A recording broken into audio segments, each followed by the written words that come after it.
uh, just ponder on how much money those airlines are going to lose, and some, at least some, are not going to survive, especially the smaller ones. Um, and the panic that's been generated, and again, we come back to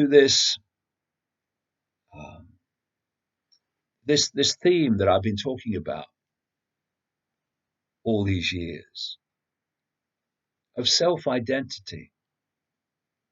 If you self-identify with your labels, I am my name, my race, my life story, etc., and that is all that you are, then things like this look a certain way.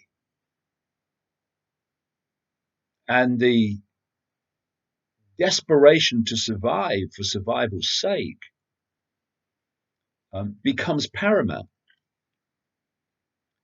And what then happens is your biological survival mechanisms kick in, not least through the reptilian brain, the back of the brain, which is constantly scanning the environment for threats to survival of all kinds, not just physical survival. What happens is you can get caught in panic because the survival mechanisms kick in. And once they happen, you stop thinking straight. And because of this desperation to survive, you um, you become open to any kind of authoritarian measures as long as you think it will help you survive. This is how it works. When you come from the self-identity that we are a state of awareness, infinite, indestructible, eternal awareness, having a brief experience called human, which is simply, what is human? What is human? It's the focus of attention of that consciousness for a brief experience through the body brain decoding systems, which lock our attention, thus our perception, into a narrow band of frequency called visible light. And when we leave the body, we leave that focus, and thus near-death experiences galore in their millions have described that actually you don't die, you just leave the body. And when you leave the body, you leave its focus, and your perception of reality expands dramatically. So when you come from that self-identity, that just a brief experience called human, then this desperation to survive is not as intense, and thus you don't get pulled into the panic that you would in the other situation I've described. It doesn't mean I'm sitting here now and I don't care if I drop dead tomorrow or in half an hour. I want to stay in this reality because I have something to do and I want to complete it. So it's not that I don't want to survive in human form. I do, for as long as it takes, and then to do what I can do to its maximum, and then I'll be delighted to go and explore forever. What it does when you self-identify with being awareness, having an experience, and you don't think you are in totality that experience and all its labels, then you don't get pulled into this survival-based panic that you would otherwise do. And so I go to the supermarket and I get what I normally get. Um, I don't um, I don't panic buy, um, as is happening all over the place. Here's a story: how coronavirus is making us a selfish society. Well, the selfish society that this story talks about is merely the survival mechanism kicking in. I've just described survival, which means if I have to survive so that others don't, then that's all right.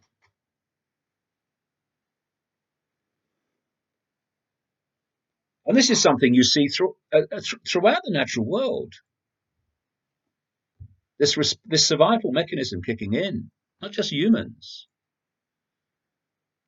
So psychologist explains the sense of emergency has triggered our basic animal instinct and led to stockpiling and price hikes. Well, let's give this story a look. Panic surrounding the spread of coronavirus is turning into a selfish society, as psychologists has explained. Dr. Martina Paglia, director of the International Psychology Clinic in London, told how a sense of emergency, need to survive, and concern over safety, personal safety, triggers the part of the brain associated with fight or flight and allows basic animal instinct to take over. Well, I'd not actually read this story until I'm reading it now. I've seen the headlines, why I included it. But what this psychologist is describing is what I've just described, this mechanism. She notes the issues that have already been caused by stockpiling and reports of price hikes and warned the situation could worsen if people did not change their behavior. She explained during times of uncertainty, the part of the brain that copes with anxiety disrupts another area of the brain that controls behavior. This usually results in causing fear and group thinking behavior and triggers our fight or flight response, which is our basic animal instinct. The brain is hardwired to react in this defensive manner in order to preserve the individual's life. This is essential at times when a person is in immediate danger. However, it is currently leading to negative and damaging social behavior such as xenophobia, stress, hoarding and panic buying, which has the potential of having a huge impact on society, Dr. Paglia said. Now, this this survival mechanism is a good thing when it kicks in at times of extreme danger so that you avoid it. Because, for instance, the reptilian brain does not think, it reacts. Other parts of the brain think. The reptilian brain reacts instantly. Road rage, when people lose it over somebody cutting them up or whatever, is a reactive process. And it's part of these processes you see in so many people where they react through that reptilian unthinking brain. And then when the other parts of the brain kick in, they go, oh my God, what was I doing? What was I saying? And they say, what was I thinking? Well, the point is you weren't. That's why you did what you did. And so what we have in this situation now with this panic buying and all the rest of it is that mechanism kicking in, and people walking out of supermarkets with piles and piles of stuff. You know, my local supermarket. I get stuff every Monday. I try to do it so I never forget. Every Monday for the local food bank here. And you buy stuff for the food bank and the supermarket. I think it adds 30% on to it. And so what you're looking at, well, what I'm looking at, I did ask them what was good, was stuff that lasted.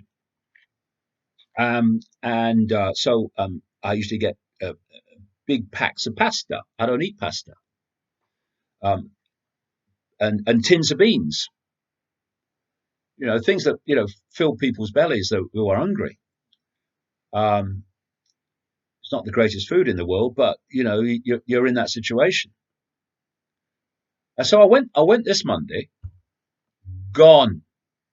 There was a restriction on buying pasta, but didn't need to be a restriction because there weren't any. And you were restricted to was it 5 tins of beans? And I usually get 12 on a Monday. So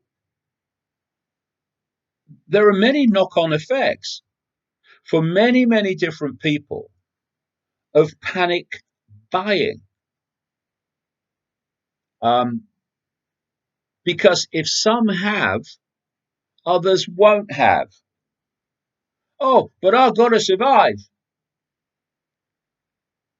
Well, maybe if you didn't panic buy, you'd still bloody survive. Always happens. So this psychologist says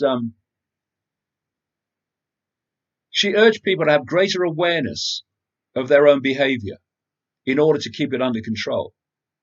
We can reduce the urge to fight or flight by being knowledgeable and mindful of the anxious response we may be experiencing. Yeah, be aware of it. Oh, hold on. That's my survival mechanism kicking in. It doesn't think. Think. Well, maybe I don't need to do this.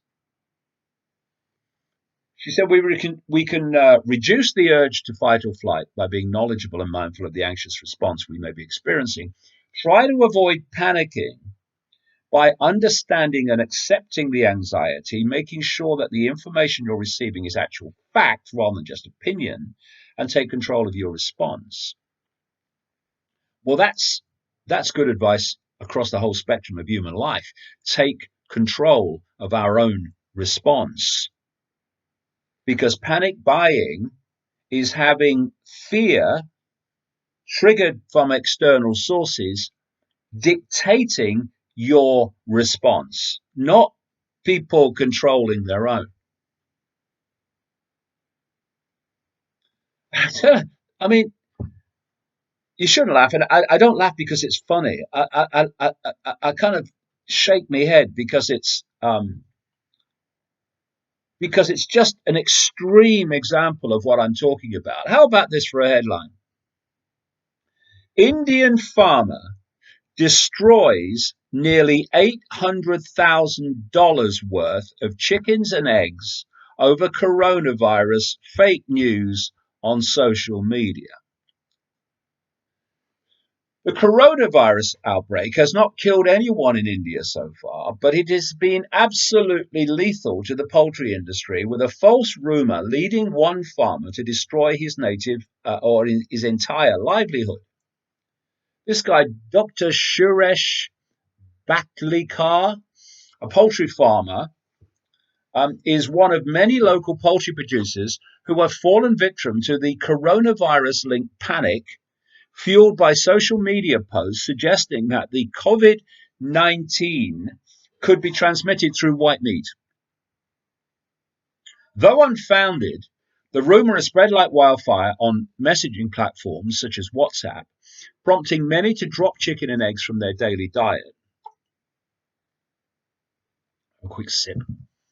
While sending poultry sales plummeting by up to 80% across India.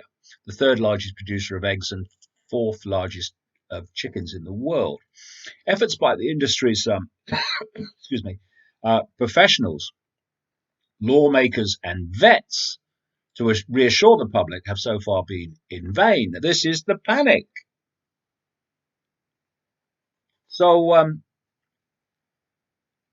due to my losses, my labourers have no work as I have stopped production, this farmer said, explaining why he decided to destroy approximately $782,000 worth of eggs and day-old chickens. The Indian government has taken pains to stop the ruse from spreading, state authorities said. And the guy's business is basically destroyed, and the employment goes with it, just because this guy heard a rumor. The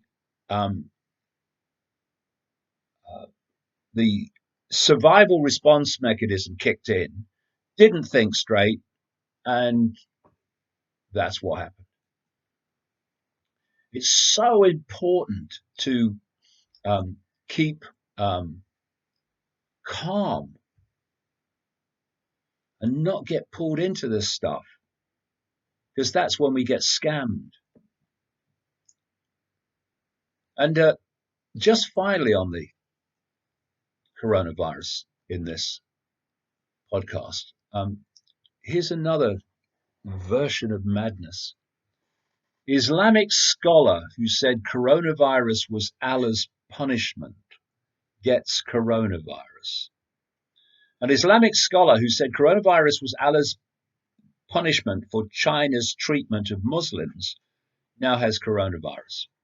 Back in February, this Hadi al-Modresi, who is based in Iran, said the coronavirus outbreak was undoubtedly an act of Allah as divine punishment against the Chinese for their treatment, mockery, and disrespect towards Muslims and Islam.